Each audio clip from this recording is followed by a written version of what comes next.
समिति मालाखेड़ा की ग्राम पंचायत, इसमें कोई शक और संदेह नहीं है। आज साथियों, सीधा मैं अपनी बात कहूंगा कि जो ये एकता की बात की जा रही है, इसकी जरूरत क्यों पड़ी?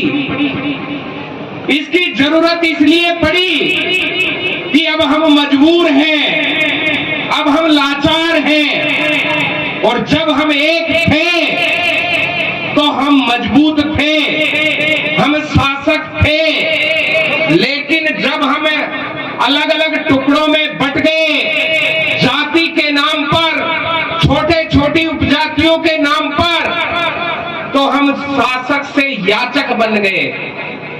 एक किताब है इंडिका जो मेगास्थनीज द्वारा लिखी गई है, जो आज भारत में ओरिजिनल नहीं मिलती है। उसमें जिक्र है हमारे लोगों का, बमना और समना। हम समण लोग थे, और हमारे जिनको हम दुश्मन मानते हैं ना, जिनको हम दुश्मन मानते हैं, वो वास्तव में सच बोलते हैं। उन्होंने अपनी अपनी कहानियों में लिखा है, एक गरीब बमना याचक बनकर समणा के घर याचना करता है। और हम अपनी औकात भूल गए कि समणा कौन थे और बमना कौन थे। हम समण जो शासक थे, वो आज याचक कैसे बन गए? ये याचक इसलिए बन गए कि जो ये एकता की जरूरत पड़ी है, हम एक नहीं रहे, हम टुकड़ों में बट गए, हम जातियों में बट गए, हम पंथों में बट गए, और हम एक के जगह 6743 में बट गए। और जो 85 की बात करते हैं, 95 की बात करते हैं, हम आधा परसेंट, 1% और 2.5% हो गए। और जो 2.5% है, अभी मेरे से पूर्व गुरुजी बोल रहे थे कि वो 36 की बात करते हैं। जब वो अकेला जाति होता है और जब इस तरह जाजम पर बैठता है, तो वो कहता है ये 36 बिरादरी की पंचायत है। और जब हम 85 बैठते हैं, और हमारी को क्या कहा जाता है, ये दलितों की पंचायत है।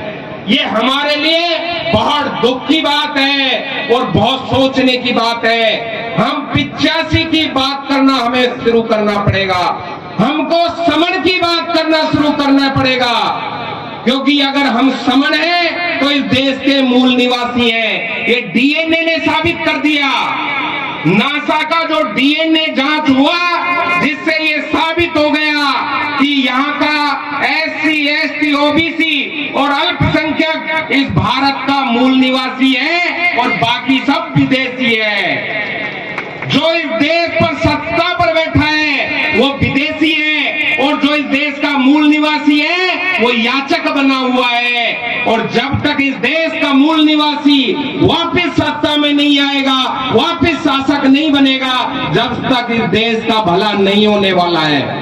इस देश का असली मालिक वापस मालिक बने, इसके लिए हमें इस एक सूत्र को, जो एकता स्थापित करने का बीड़ा उठाया है इन नौजवानों ने, उसको पूरा करना होगा और एक मंच पे आना ही होगा। क्योंकि भारत का संविधान हमारे बाप ने लिखा है, और बाप ने लिखा है जिसकी जितनी संख्या भारी वो अपना काम करा सकता है, वही उसकी बात मानी जाएगी। और जो टुकड़ों में बटा रहेगा, 100 में से अगर 49 भी रह गया, उसकी बात नहीं मानी जाएगी। 100 में से जो 51 हो जाएगा, जो 51 इकट्ठा कर लेगा, उसकी बात मानी जाएगी, उसकी बात संविधान मानेगा, वो जो चाहेगा वो होगा। इसलिए हमें एक मंच पर आना ही होगा, एक जगह जुड़ना ही होगा।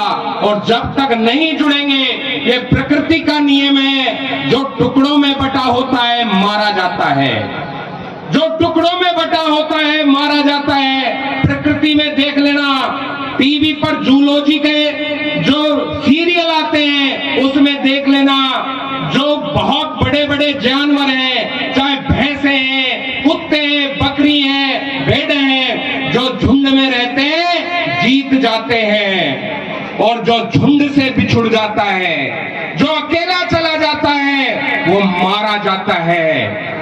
अगर हमें जीतना है, अगर हमें बचना है, तो हमें झुंड में रहना होगा।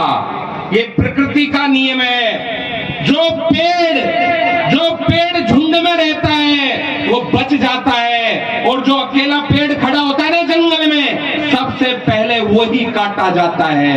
इसलिए हमें जरूरत है झुंड में रहने की, हमें जरूरत है एक जगह एक मंच पर आने की, तभी हम जीतेंगे, नहीं तो हम मारे जाएंगे।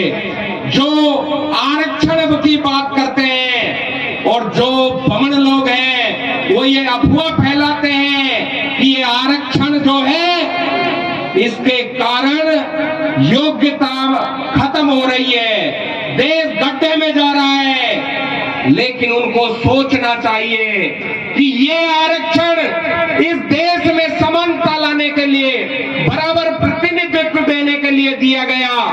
और ये 60 साल बनामन 2500 साल, जिन लोगों को 100% आरक्षण था, जिन लोगों को 100% आरक्षण था, और कितने दिन चला? 2500 साल चला। हमारे पेट में कभी दर्द नहीं हुआ। लेकिन जो आज 49% आरक्षण है, कितना है? 49%। और कितने दिन रहा भाई? 60 साल। और 60 साल में इनके पेट में दर्द हो गया कि पता नहीं ये कहां कहां पहुंच गए, हम तो नीचे बैठने लग गए, ये वापस सत्ता में आने लग गए। ये पेट में दर्द मात्र 60 साल में हो गया। हमने तो भाई 2500 साल तक झेला है, और वो भी 100% आरक्षण झेला है। 100% शिक्षा में आरक्षण रहा, 100% नौकरी में आरक्षण रहा, 100% देश की सत्ता में उन लोगों का आरक्षण रहा। लेकिन वो उसकी बात नहीं करते। वो किसकी बात करते हैं? जो वर्तमान में दिया गया अस्थायी आरक्षण है, इसके कारण उनके पेट में दर्द होता है। इसके कारण देश में ये अफवाह फैलाई जाती है, इसके कारण आरक्षण को विवादित बनाया जाता है कि इससे देश की योग्यता कुंठित हो रही है। जब 2500 साल तक ये मलाई खाते रहे, मंदिरों में झूठा प्रचार करके, अंधविश्वास फैलाकर ये अपनी जेबें भरते रहे, अत्याचार करते रहे, ये महिलाओं का शोषण करते रहे, तब किसी के पेट में दर्द नहीं हुआ।